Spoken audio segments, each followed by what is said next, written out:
Hello, this is my dog Pixie. Say hey, Pixie. So, I'm going to be reading about Sir Tim Berners Lee, who is a scientist and an academic visionary who helped our lives in an impactful way that I didn't know myself until I did further research about him today. So, anyway, here's a little short biography about him. He is a scientist and academic whose visionary and innovative work has transformed almost every aspect of our lives. He is the director of the World Wide Web, a web standards organization founded in 1994. He is also the director of the World Wide Web Foundation, which was launched in 2009 to coordinate efforts to further the potential of the web to benefit humanity.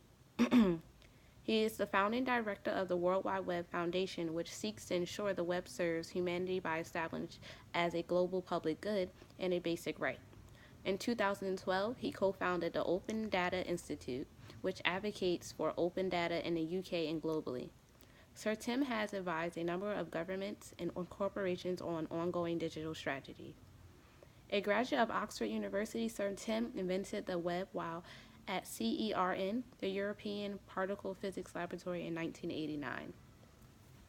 From watching the movie Her, I found it kind of interesting. I never would think that we as people could invent something that, I don't know, that vast. Like, I just felt it was very interesting to have someone that you can connect to and just talk to this day, that day, or whenever you want it. I felt that the technology that was used in Her was very interesting to me, especially the one where he was just talking and the computer was writing down everything that he would say. And then it would just show up right there as a letter. And if he could say trash it, it would just throw it away just like that. I found that totally cool because nowadays I don't see things like that with technology. I don't think we're that fast to do something like that. But to answer the questions about the movie Her that will go along with my pioneer genius, would they think an edible for the this is an edible for the future? I agree that he may think that it would be inedible for the future because Sir Tim Berners Lee himself, who was a scientist and academic visionary, he would see this as a movement in technology and he would see this as something that could help everyone in a beneficial way. Some ways that it can help people is by allowing them to communicate in a different kind of way. Not everyone is good at communicating or sharing how they feel, so this would be a good way for them to be able to talk to people. Would they dismiss it as science fiction? I think some parts of it he would dismiss as science fiction. For example, the part where Theodore is having intercourse with Samantha. I felt that kind of weird because I'm just like, well, how are they doing this? Is it just more so verbally or is it physically? Like, how are they feeling this themselves? But I was shocked to see that they did it more so verbally and that made her feel some type of way. But again, I would feel that it's kind of weird because how are you having a physical relationship with someone that's not physically there? I feel the benefits of having a relationship is having someone that is going to always be there. What do you think of the interface metaphor of Her? I find it kind of interesting because I thought the movie was going to be about a lady, someone that he met that was real big in the technology field. But instead, it was actually a computer database software that he fell in love with, which is the metaphor for her. In a sense, we can use her in other ways. Metaphor, not metaphors, in other ways, like the self scan, that will be a her that's benefiting and helping you doing everything in a supermarket. With nowadays, we get so wrapped up in technology doing everything for us, just like with Theodore, you lose yourself in a sense. And he lost himself, just like what his wife said in the movie, where she felt that he was scared of confrontation.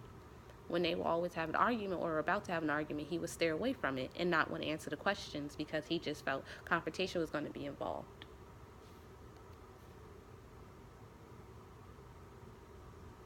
Do you think it is a desirable future for human technology?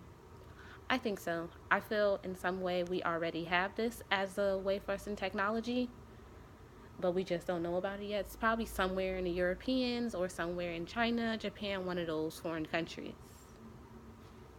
The pros and cons of her in our future. For one major pro that I feel, like I said before, that'll be good for people that don't know how to verbally communicate, that are scared or just socially awkward. This would be a good way for them to communicate or have someone to talk to. But a con of that would be they would get so wrapped up in it that they would lose themselves just like Theodore did.